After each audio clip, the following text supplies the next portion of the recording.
for thousands of years, right? This was a significant place. Now, just again, why was that? Why was this place important?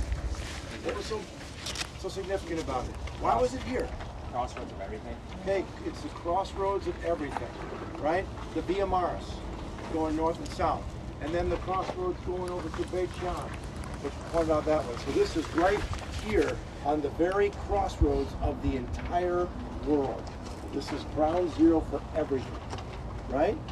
And so which meant, if you controlled this city, this place, you control everything. The trade, the economy, the military, everything, right?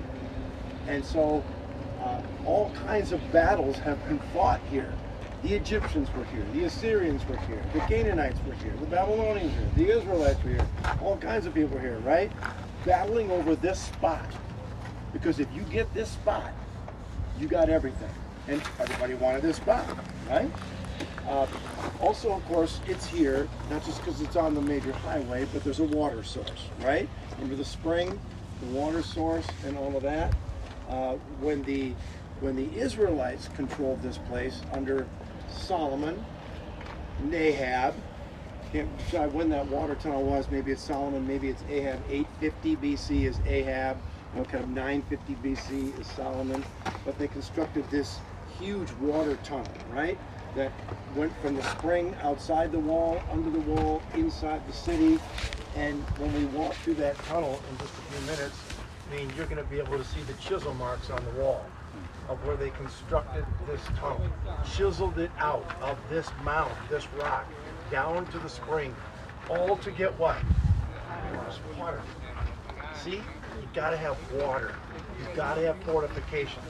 And of course, this place was also here because of, look at this valley, this Jezreel Valley here. This is the breadbasket of Israel. This is the Iowa of Israel. And it's got farmland, it's got agriculture. And so you can do all kinds of wonderful things, right? So, crossroads of the world, fortifications, water, agriculture.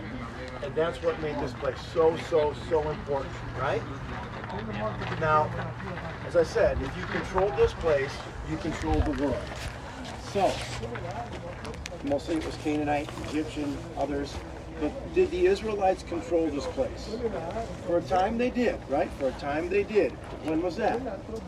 Well, it was under King Solomon, right? David's son Solomon, right? The kingdom is still united. We still have a united kingdom under Solomon. And remember, we read in 1 Kings chapter 9. We saw the verse on the wall in there that was being projected. In 1 Kings 9, it says that Solomon built a palace. He built the temple. He built all kinds of administrative buildings in and around Jerusalem and all over this place. And then it says in 1 Kings 9, he also built the cities of, and then you can make your way on the Via Maris from south to north. Gezer, all together now. Gezer, Megiddo, Hatzor. Gezer, Megiddo, Hatzor. Right on the Via Maris, Gezer in the south, Megiddo right on the crossroads, probably the most important of those three cities, and then Hatzor a little bit to the north. And each one of those cities shows the same gate system. Remember the gates that we've been seeing all over the place? The 6-chambered gates, the ramp going up, the left turn in. This is just similar to each one of these cities, which I think gives evidence to the fact that indeed we have a unified Solomonic empire. Again, people suggesting, well, David didn't really exist. Well, if David didn't exist, then Solomon didn't exist either. Except we have the Tel Dan stele. It says that House of David, and we have these evidences of Gezer, Megiddo, Hatzor, that there was a unified Solomonic kingdom under King Solomon, and for a brief 40 or 50 years, the Israelites controlled the entire world. They controlled the economy. They controlled the military. They were the world's superpower. That's quite something, isn't it? Yeah. For a bunch of nomads coming out of Egypt, only a couple hundred years earlier, they're just a bunch of nomads fighting with forks and spoons. And now what do they have? Under Solomon, we're going to see evidences of the horses, the stables, the granaries to feed the horses. What are horses? What are the horses used for? For what? Okay, for battle, to do, well, for horses for battle, but also to pull the chariots. So this is one of the chariot cities, right? So horses and granaries and chariots. And of course, in those days, having horses and chariots and that kind of military weaponry was like having nuclear weapons. This is like, you know, the United States with nuclear weapons, and you would talk about nuclear powers. You know, Russia's got nuclear weapons, and other places, right? But Israel controlled the military. Horses, chariots, the road, the economy, the agriculture, everything.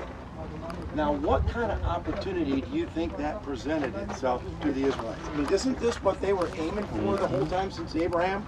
Go to the land in between Mesopotamia and Egypt. I put you there on purpose. God says, I took as much care in choosing the land as I did in choosing the Abraham. I put you right in the middle of everything so that you would control everything and that you would bless all of those people passing through, up and down, north and south, that you would share your story, the story of redemption, God's story of freedom. And they had it under Solomon. 40 years, they had it. That's one of the greatest opportunities that any people, any nation has ever had in the history of the world.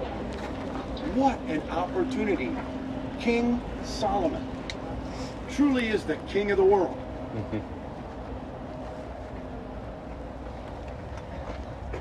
Did that work out? Did they share their story? They didn't. It's actually a very sad story. Because Solomon has just a downhill trajectory, crashes and burns. The person with the greatest opportunity at his fingertips in the history of the planet for the purpose of God, and he blew it. I guess that's maybe a little bit of a lesson to all of us. I mean, if a Solomon-like figure can have all that and then blow it, I guess we better be careful too, right? And just be aware of what God has given us and what opportunities lie in front of us, and what what impact we can have on the culture around us by sharing the story and living the story of God. And this is a place, Solomon in a way, that suggests, right, he blew it. He blew it.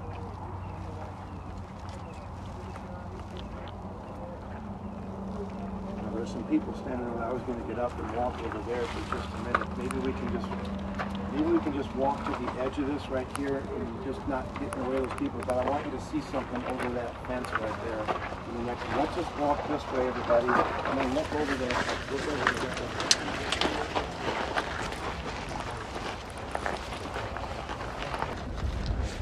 No? Well, I'll tell you, it's a roasting place. It's a blast furnace, a roasting place. What do you do on a roasting place? I mean, this is Canaanite now, but this is non-Israelite, but it gives us a good idea of what also was going on with the Israelites. What do you do at a blasting place or a roasting place? With sacrifices? Okay, sacrifices, I think, maybe, and that's true. A roasting place would be a place where actually child sacrifices were offered to the god, where the child would be placed into the arms of the god and just incinerated and roasted to death and offered to that god.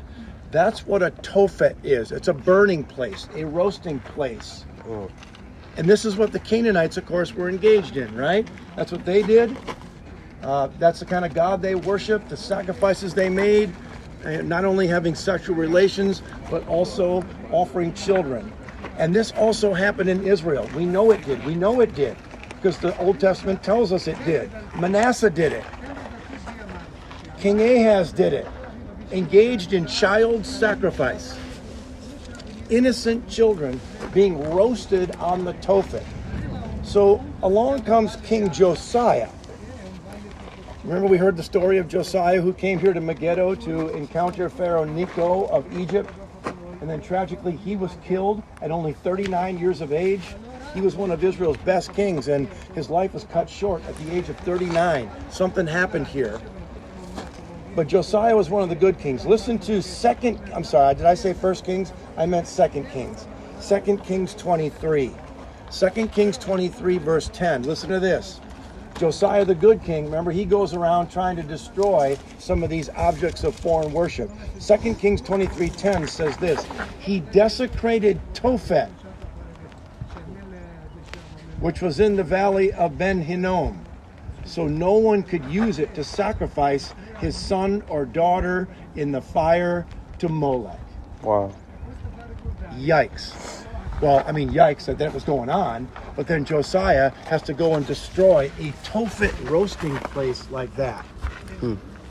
Because people in Jerusalem, in the worship of Yahweh, were sacrificing their sons and daughters in the fire. Ezekiel. Let's fast forward to Ezekiel and Ezekiel chapter 23. Ezekiel 23. Now, this is where Ezekiel is actually announcing judgment on the southern kingdom, but he uses the metaphor of these two sisters,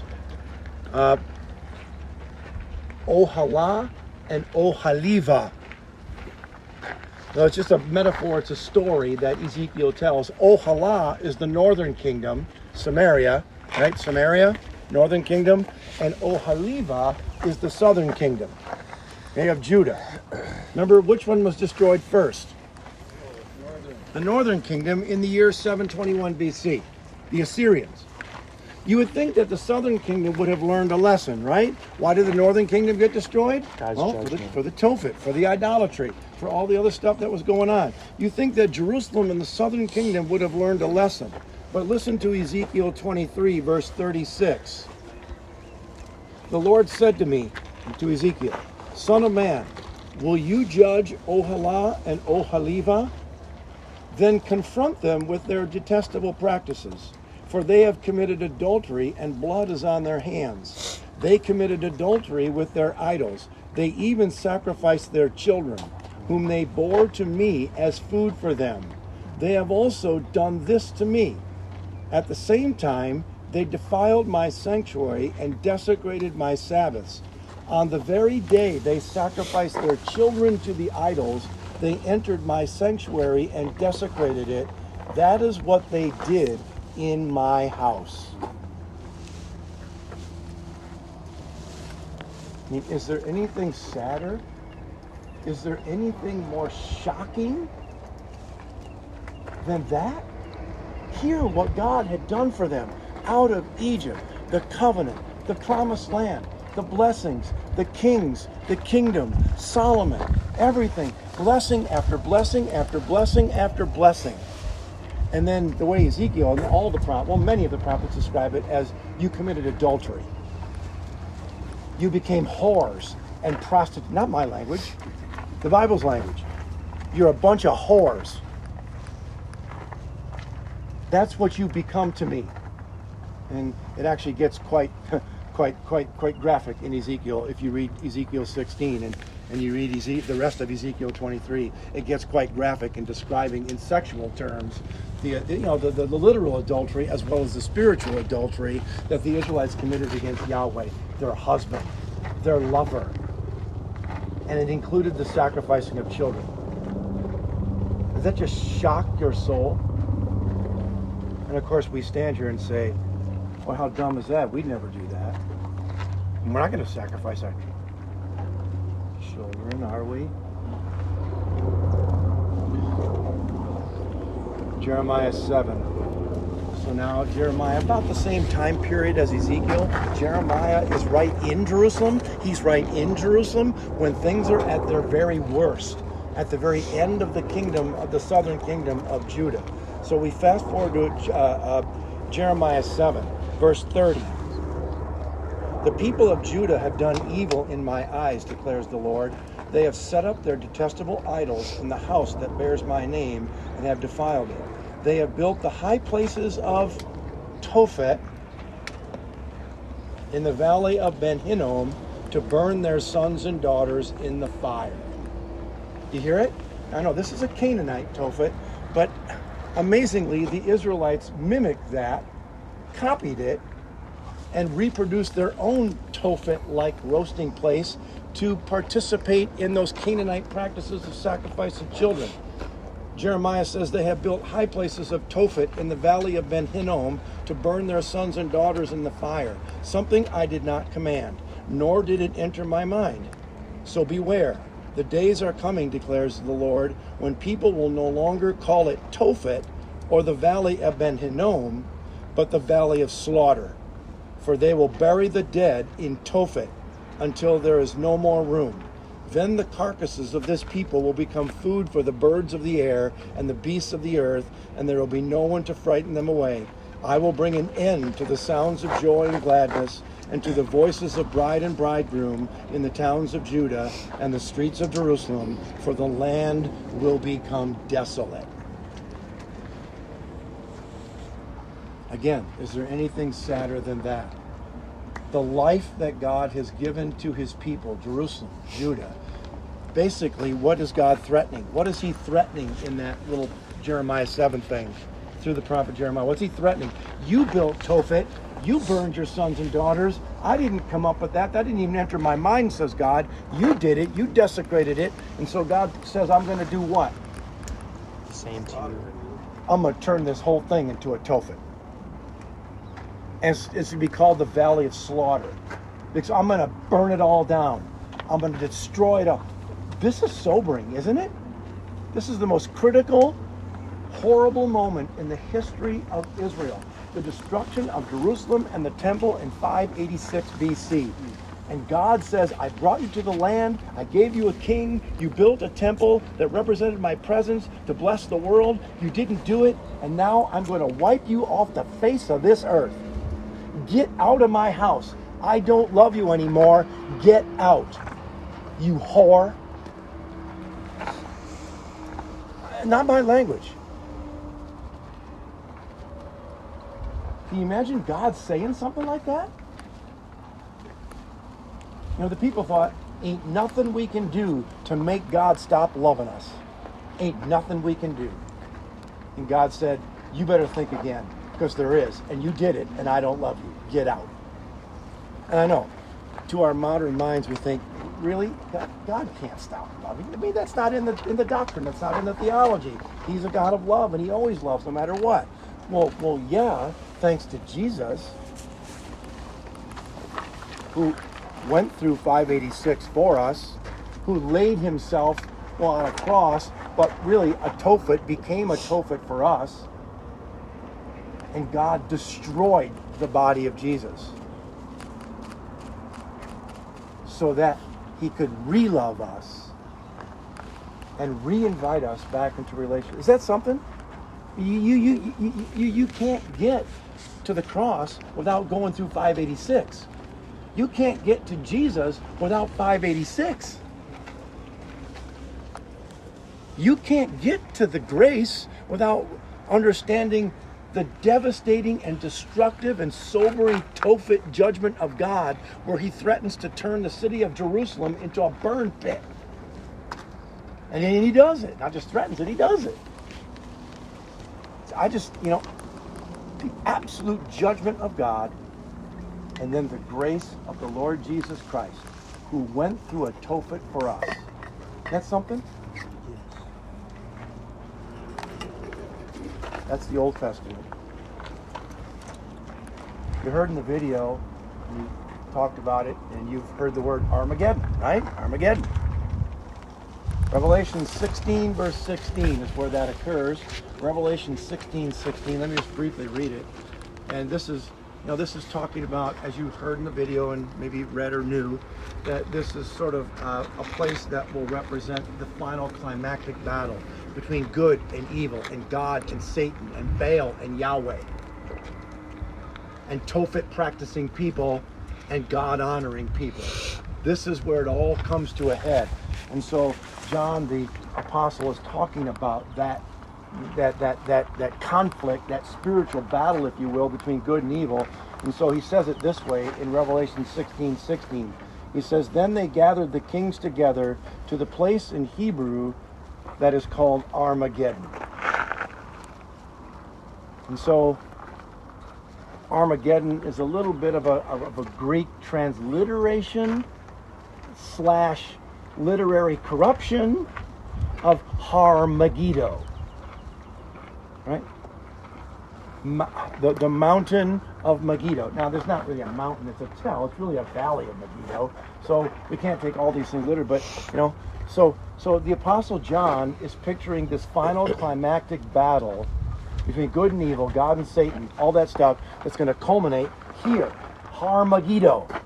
Well, here, and that's actually how a lot of people have taken it, you know, that they said, well, yeah, it's going to be right here. Because there's been more battles fought here, there's been more bloodshed here on this little plot of land than anywhere else on the face of the earth. More blood, more death, more conflict, more war than any other place on earth. That's quite something, isn't it? And so John knows that, and he says, whoa, this is going to be where it's all going to come to a head. So some people have taken that quite literally, right? I remember when I was a kid, I was only about 8 or 9 or 10 years old, and this book came out written by Hal Lindsey called The Late Great Planet Earth. And my parents had it on their coffee table. So as a 10-year-old little kid, I kind of opened it up and read a little bit of it, and I started reading about helicopters and tanks and war machines, and they were all coming to Israel. And the Chinese were coming, and the Russians were coming, and the Arabs were coming. And I'm reading this thing, and it scared the bejeebers out of me as a 10-year-old kid. You know, and then fast forward to the 1990s and early 2000s, and then you get Tim LaHaye and Jerry Jenkins, and they're writing the series of books, right? Left Behind series. And if you saw the movie, Kirk Cameron was standing right over there. Did you see the movie, the cheesy movie? Remember the cheesy movie of Left Behind? And Kirk Cameron is the journalist, and he's standing right over there by those trees, and there's war, and there's planes, and there's stuff flying through the sky, and it's happening. It's happening. The Armageddon battle's happening, right? And that whole thing. So some people take it quite literally. I don't think that's the proper way to really understand it. I mean, I know this is a long discussion, but I think what this represents, what this place represents, is symbolically the spiritual battle between good and evil. Which, by the way, isn't quite over yet, is it? It rages on. It's a spiritual battle. And we are engaged, you and I and all of us, in a spiritual battle that is fiercer than you ever imagined.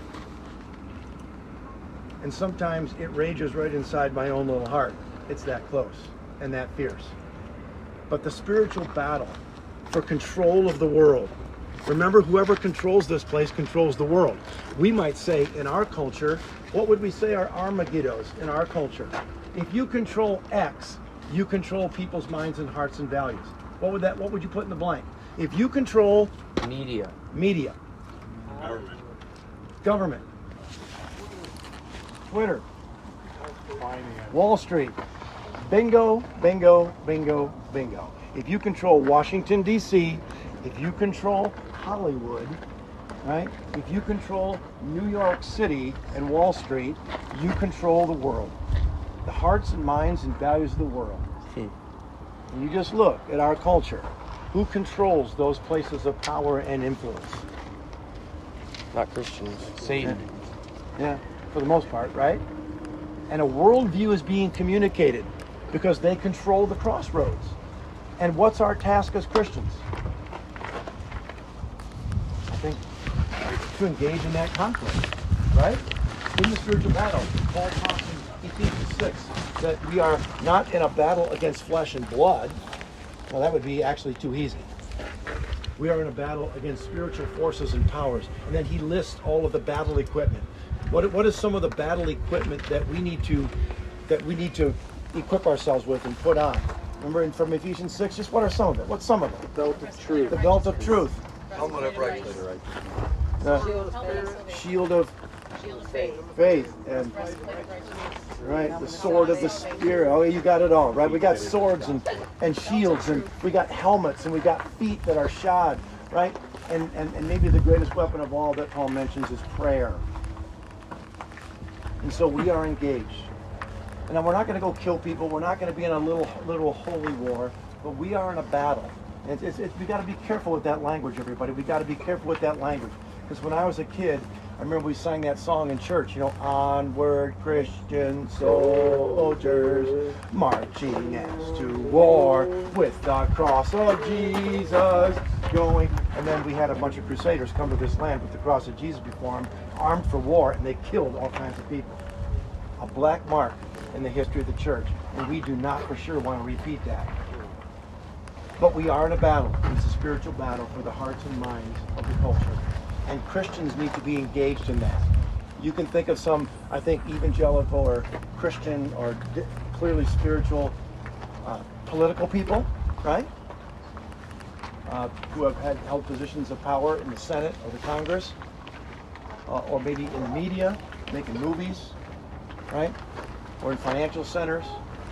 I think it's up to Christians, I think, to do more of that and to do better at that and not to hide out in Byron Center. Well, you don't have, we have our own power centers in Grand Rapids, right? So we need to be engaged. Here's the thing. I'm just going to finish with this and then we're done.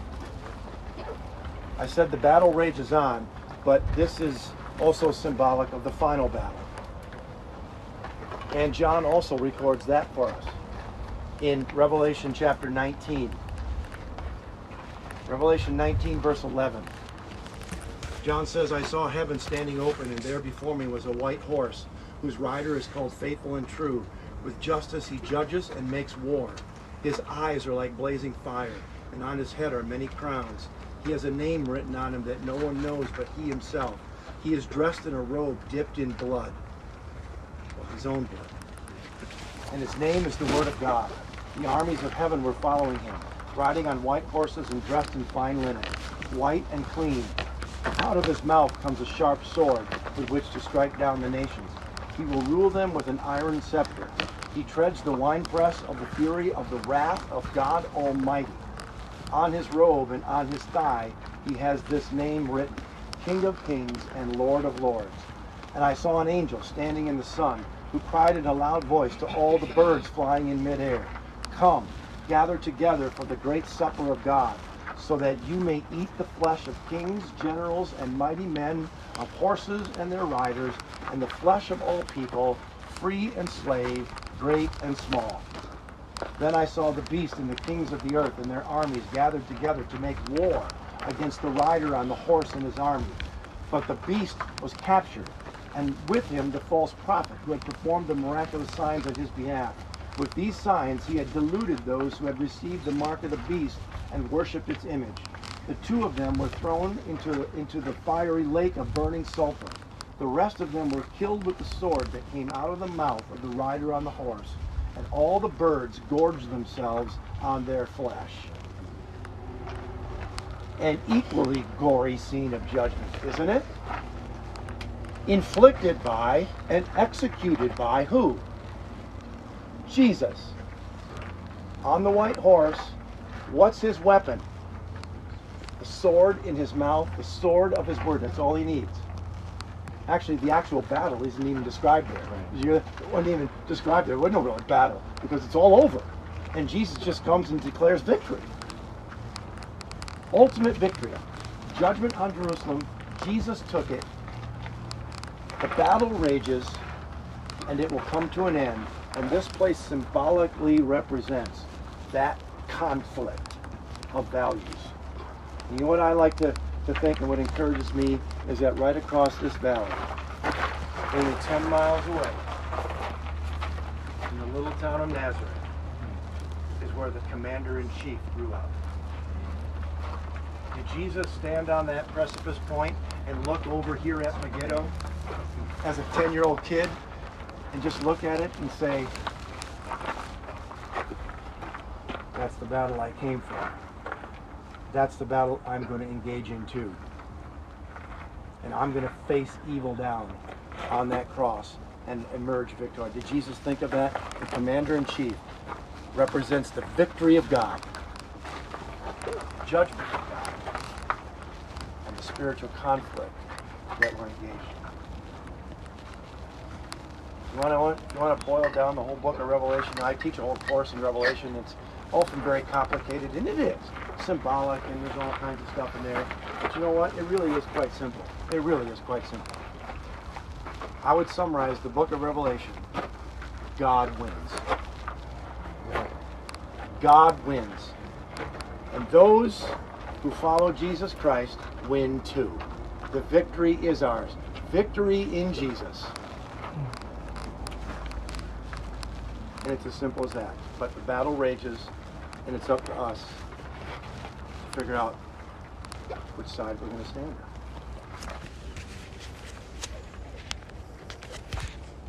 Quite a place, isn't it? Quite a significant place with literal battles and also symbolic spiritual battles. Tophets, gates, horses, all of that. So, I don't know. Quickly, any thoughts? Any comments? What got you there?